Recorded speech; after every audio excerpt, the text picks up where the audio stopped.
Bainbridge looks like a Pacific Northwest paradise. It's beautifully forested and green, and we have beaches everywhere, but sadly we can't enjoy it to the full extent because we're trapped in our cars instead of being able to get out on bike networks and be able to kind of integrate with the surrounding environment.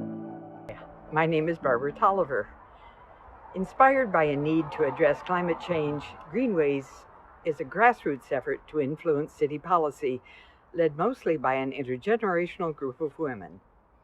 This effort has resulted in a community-wide vision for a network of bike paths and trails across the island that are readily accessible, inviting, and safe for women, children, and older folks who formerly felt unsafe biking in our community.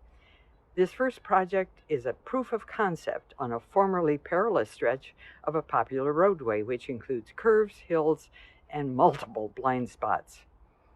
If women don't feel comfortable and safe biking, then they surely won't let their children ride. Hi, I'm Susan Loftus. Welcome to Eagle Harbor Drive. This is our proof of concept project where we're demonstrating that we can get separation and protection for women, children, and elderly. And in addition, we can separate our paths for biking and walking.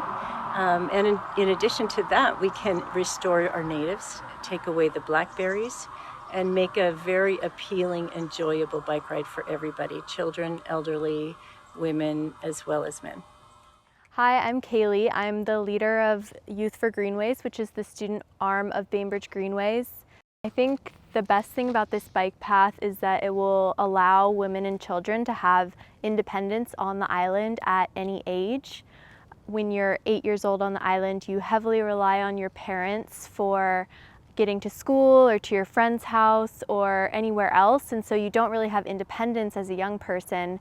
And I remember that when growing up here, I couldn't bike to school, but was only a 10-minute drive.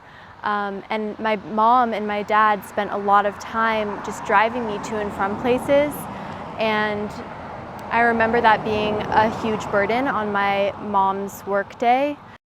Right now I'm standing along Eagle Harbor Drive, which is one of the places that we've started on the network, and also one of the most dangerous biking routes on the island. A ton of blind curves, and so people biking along it were unsafe, and cars would have to stop. Sometimes there were really fast cars that would have to suddenly kind of slow down, and even as I was driving here tonight, the sun was shining, I almost couldn't see a biker that was in front of me, and so it's a very unsafe route to bike on.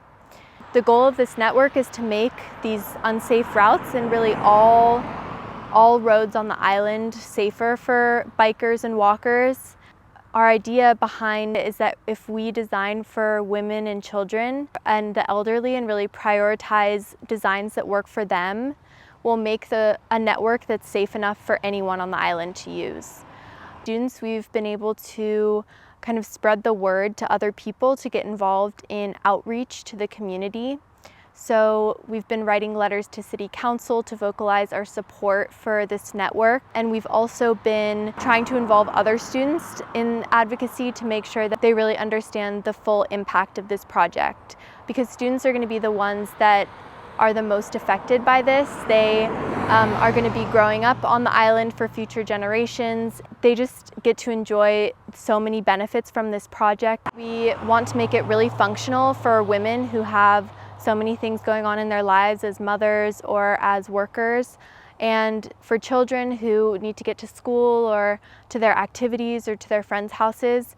This network will be safe for them, and so they'll be able to use it as a form of transportation as opposed to something that's a sport like we treat it now.